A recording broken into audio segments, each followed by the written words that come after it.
Hello students, welcome to my channel once again. Today I'm going to start the third part of this their administration especially. We will talk about here about Shah Jahan and Aurangzeb, but we will be just talking about how these rulers who came into this period and their like a tenure during their time, how their administration setup was actually made by the different assistant and ministers of there. So how this particular system was actually going on, so we'll come to know. So even though we know that Babur and Humayun, even though they had fought many battles and they established the Mughal kingdom, but in the administrative setup these are the rulers. In fact, they didn't play much role. We can say that they didn't get the chance of in this area to work out, and that's why we will come to know that during the period of Akbar, especially when he was a ruler, then this area was actually taken care very much. So that's why we will be coming to know that how this during the Akbar's rule, the administrative area was actually very systematically actually established, and it was really done nicely. So the administrative system set up by Akbar actually incorporated the royal traditions of the Central Asia and India as well. So that is we can find here. Alright. Now here we will talk about that this particular system was really centralized in the monarchy, and also in which the emperor held absolute power. So we know that many of the rulers during the Sultanate or maybe Mughal, almost the whole ruler was actually followed the like a monarchy system, say what called the government. So now when we talk about the monarchy, here one single person is holding all the powers, and the rest of the people who are working under them is following up the activities what was actually ordered to them. Okay? So now here you see that the empire was actually divided into provinces, and you can also understand that Akbar was actually periodically informed of the developments, and in which the provinces were actually very much like taken care of that. So he personally actually supervised. Akbar personally he supervised the work of nobles and officials, and in the royal palace there was used to be like a hall for confidential meetings between the emperor and the administrators, so which is actually known as the Diwani Khas. In case you visit to Agra Killa, you will be able to see that there are two varieties of like a hall is found. One is a Diwani Khas and one is a Diwani Am. Diwani Am is for the common people, and the emperor will be giving the speech, and then he will be pronouncing the judgment when anything is happening in the kingdom. Then he is the all in all everything when he will be announcing. So that is for the common people. But when he will be talking about the people who are actually in the responsibility, especially those who are responsible for the different departments, when he will be sitting down with them, then that time that particular hall is actually known as the Diwani Khas. Okay, it is the hall for the confidential meetings. So any of the like matter will be not be leaked out from there. Okay, so let us talk about the central administration. Now in the central administration, you have certainly know that the central means the center, the main king, where the kingdoms and the systems and the law and regulations, how it is going to maintain, that is actually from the center only actually starts. So here in the administrative system of Akbar, the emperor was the head of the both like a civil and military administration, and his decisions were actually final in all the administrative areas. So either it is a military, either it is a judicial matters. So everywhere a person, single person is the all in all for the judgment. So, okay, so he was the only authority to proclaim a law. So you can't expect that someone will be saving you in case he pronounce you to be guilty. Okay, so here So the supreme commander of the Mughal army was that one who is the emperor, and the supreme deliverer of justice even he himself. Okay, so that is the things we have to understand. Now let us see in the center which are the peoples where actually what type of title actually given for the work activity which is supposed to be undertaken in the emperor. So here the emperor was actually assisted by some officers, we have to understand, and the appointment and dismissal of these officers was actually the sole prerogative, that is of the emperor. So some important officers in Akbar's administration were as follows, we can understand. So number one is a wazir. Now you see who is the wazir. Wazir who was in charge of the revenue department. So today we have got a revenue department. So tax collector, income tax department, is it not? So we presently talk about that. So here during that time he is known as the wazir. And a second one is a Mir Bakshi. Who is this Mir Bakshi? Mir Bakshi is a person who was the head of the military department. Okay, today we are speaking about the general. Okay, army general or army in chief. Like that we are giving the title. And here he is known as the Mir Bakshi. Then again Mir Saman. Who is this Mir Saman? Mir Saman who acted as the supervisor of the royal household. He is a supervisor. They say whether things are actually properly done, whether the law and orders are actually followed up. So in everywhere he is a mediator supervising the things and all properly. Another person is known as the Sadar-e-Jahan. So he is a Qazi. Qazi means you understand that a person who is advising on the religious matter, and also he is the chief judge when next to the emperor. Okay, wazir means like Sadar-e-Jahan. Sadar-e-Jahan is a Qazi who is always a religious advisors. Okay, then sometimes a Wakil also, a prime minister. Here is a Wakil they are calling. A prime minister was also appointed, but he used to have only advisory powers during the reign of Akbar. Okay, so we don't see much the role is played by him. So that is actually. So let us know about the provincial administration. What is a provincial administration? Now when we talk about the provincial administration during the Akbar's time, see here Akbar's empire was divided into 15 provinces. 15 provinces wherever he has been established as a kingdom. So all these provinces were actually divided into 15, and each province is actually known as the Suba or Subadar, Suba or Subadar. So placed under the control of a governor. So Suba is actually controlled by a Subedar. It means a Subedar is a governor. Today we have got like in every state there is a governor, or maybe one governor may be controlling 2 states or 3 states sometimes in a country.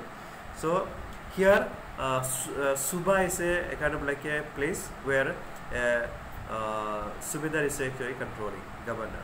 So who is exercise authority in the both civil and military affairs. Okay. So another important official at the provincial level was the Diwan, who was actually responsible for maintaining land revenue records. So today we are going and paying the tax for the land. So those records were actually kept by this particular person. Okay. So he is responsible for that. Okay, Diwan. And then often the Subadar and the Diwan acted as a check on each other's power, and sometimes they are actually checking also each other's powers are actually followed properly or not. Okay? Then each Suba was actually further divided into districts. Today we have the districts or sarkars. See, they are calling like a district or a sarkars, and each sarkar was actually divided into parganas. Understood? Parganas. Now the lowest administrative unit was actually a village. The lowest unit was actually a village, which was actually controlled by a panchayat. Now village people were actually controlled by the panchayat. A number of villages constituted a pargana, and towns were actually governed by kotwals. who were actually the responsible for the maintaining law and order. Okay. Okay, then next we have got Mansabdari system. Now, what is this Mansabdari system all about? Now, one of the most remarkable features of this Akbar's administration was actually the Mansabdari system. What exactly this Mansabdari system? Actually, which had actually both a military and a civil aspect attached to it, and the power of the Mughal Empire was actually derived largely from its military organizations.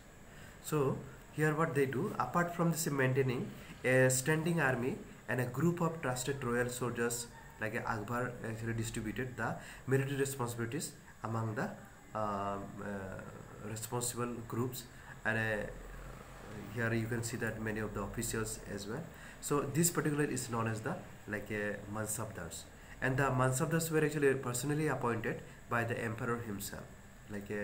Now, for example, Chief Justice of India is appointed by President, and also the Council of Members were also appointed by the President. Such kind of appointment is done by the one who is head of the country. So here the emperor himself is appointing such peoples. Okay, so you must know. Then the word actually Mansab means rank. Rank means the position of that person. Okay. Now, a Mansabdar was really assigned a rank in the hierarchy of the Mughal administrative structure, and he had to maintain a defined number of horsemen depending on his rank.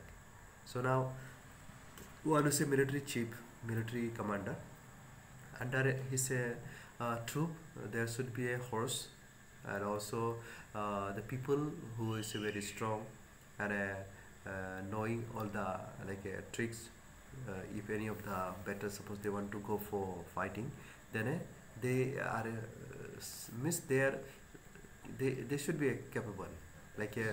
We believe that commandos, whenever they are going to the different parts of the country for the encountering or fighting or to chase away the enemy of our country, then such people are actually fully trained.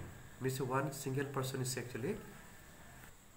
So we see the capability of the persons. Okay, so they such kind of people were actually appointed, and those people are kept under this Mansabdar, so that in any battle, when any emergency suppose needed for the emperor to have this kind of a battle immediately, then a person should be ready for that. So that's why such people are actually appointed, and under them there are troops are also kept who is capable enough to encounter in a different situations. Okay, so that is we can find in the Mansabdari system. So therefore the lowest rank in this Mansabdari system was actually 10, and the highest being 5,000, and the higher ranks were actually reserved for the princes. Okay, so this is the things actually. Next we will be talking about this revenue system of this Mughal Empire, how this revenue system was. Now see, Akbar borrowed many features of Sher Shah's revenue system. Now we might have consider Sher Shah is not part of the Mughal, but then the moment he was actually the ruler, he made some of the very systematic system which actually helped all through the Mughal rule. It may say some of the system he established which is actually helpful for all of this Mughal rulers whoever came into the position. So anyway, so Sher Shah has the great contribution in that. So here these were actually modified and combined with some new ideas and methods, thus resulting into the department of a well-structured and a comprehensive revenue system. So here Todar Mal, you must remember, Todar Mal, Akbar's revenue minister, has been actually credited with the conception and implementation of the system. Therefore, it is often referred to the Todar Mal like a Bendabast. So, according to this Todar Mal, whatever the revenue systems was actually established, those systems are actually known as the Todar Mal Bandobast. Okay. Now, according to the Todar Mal Bandobast system, you can see that land was actually measured. How? Land was measured this way by like a bamboo, reeds, and that were actually joined with the iron rings. It means we are having the some sort of like a what called that measurement ribbon, which having there some numbers written, no. So those kind of things are actually not written the number, but they were putting the ring there, and then that according to that ring only the measurement, like we are speaking of the feet, 1 feet, 2 feet, like that, no. So that is the thing actually here according to ring. Now this was actually more accurate system of land measurement than the previous system, where land was actually measured with the help of a rope. So ropes, if suppose you are on top, and then suppose you pull the rope, may not be it will become straight. Ultimately the rope will become bent down. It will pull downside more, okay, if it is a long distance. So that's why this stick became one of the like a best stick, because their stick remains the straight and it doesn't gets bent. Okay, so here again we can find that on the basis of the fertility, land was really divided into 4 categories. That is a Polaj, then a Parathi, Chachar, and a Banjar. These are the 4 categories of the land was actually divided, as we have already found 3 categories of land during the Sultanate period time we have heard. Here 4 categories of the land, and according to the fertility of the soil. Now with you can see here with a Polaj being the most fertile and a Banjar being the least fertile area. So according to that one, the revenue was actually imposed on the people, and the average produce from a land in the previous 10 years was actually calculated, as well as the average price of the crop that was actually cultivated.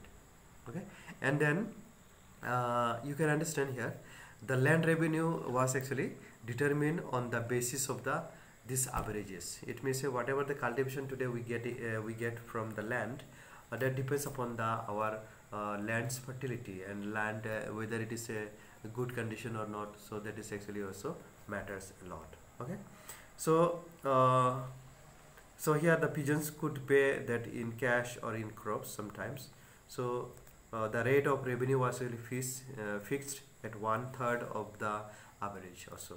So Akbar also introduced some welfare measures for pigeons, and they could take what they could take. They could take the loans, and the emperor asked his revenue officers to be lenient, and in times of like a drought or flood, the pigeons were actually exempted from paying revenue. Let me say it was not tortured on them. Okay, as we find in the modern age, the Britishers did on the pigeons. Okay, now apart from this land revenue, another source of income for the Mughal Empire was revenues generated from trade. Trade we have got.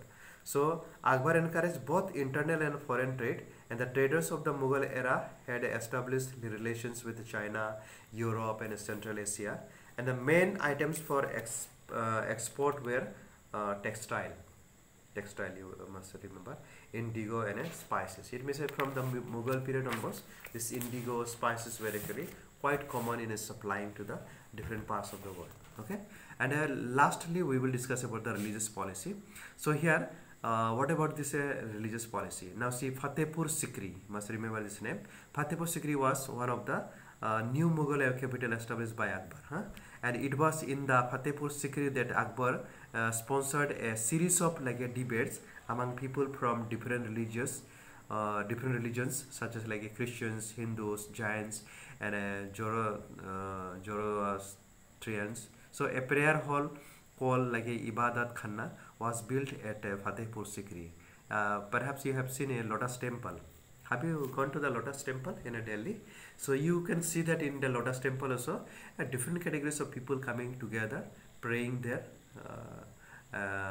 like meditating, morning, and then they are actually moving around to the places, because of the place is such a huge and a very big and beautiful that every person after going there they feel a certain amount of relaxation. Okay, so such kind of like a prayer hall was actually constructed, which is known as the Ibadat Khana during the Mughal period.